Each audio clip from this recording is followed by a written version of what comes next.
مساء الخير يا رب، كلكم تبقوا بخير وصحة وسلامة يا رب. طبعا كلكم عارفين ان انا مصرية الحمد لله، مسلمة الحمد لله، خريجة قسم آثار مصرية. طيب، انا بحب بلدي جدا، بحب وطني جدا مصر، بحب كل حاجة مرت على مصر وفخورة بيها، من وقت ما المصري القديم بدأ حياته على ضفاف نهر النيل لغاية النهاردة 2025.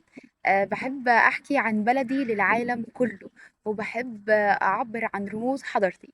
فلما حضرتك تبقى شايفني لابسة دي أو دي، ما تجيش تسألني سؤال: هو أنتي مسيحية؟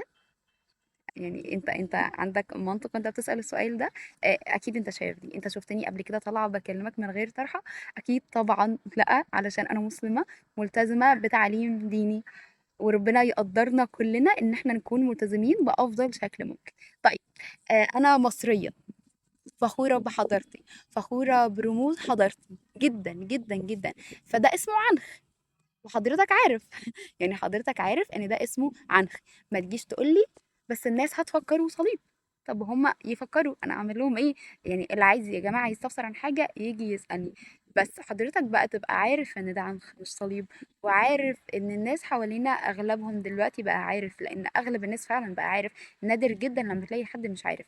لما تلاقي حد لابس حاجة ومعتز بيها ومبسوط بيها، ما تروحش تتكلم بالسلب عنه ولا تكلمه بطريقة سلبية، علشان هو في الأول في الآخر هو حر. فأنا حرة ألبس اللي أنا عايزاه، أعمل اللي أنا عايزاه، أنا حرة. تمام. أنا مصرية فخورة بحضارتي، فخورة برموز حضارتي. وبعدين ده اسمه عنخ، مفتاح الحياة، رمز الحياة عند أجدادنا المصريين القدماء من قديم الأزل.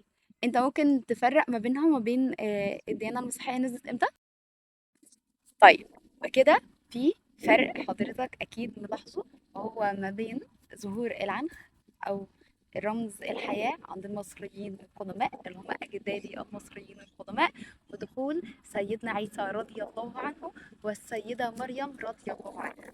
طيب، انا بحب اخواتنا المسيحيين جدا، وبحب كل الناس على الارض، بحب كل الناس. هم ناس وحيدين احنا ما بنحبهمش، وقلنا مره احنا كلنا ما بنحبهمش واحنا كلنا عارفين ليه.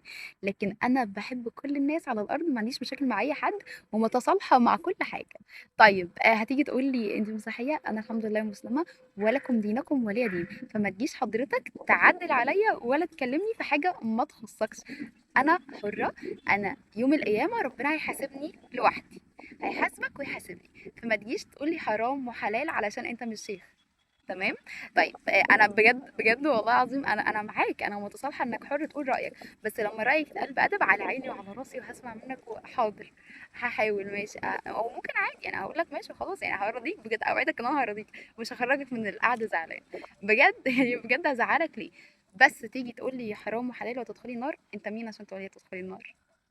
انت مين بجد؟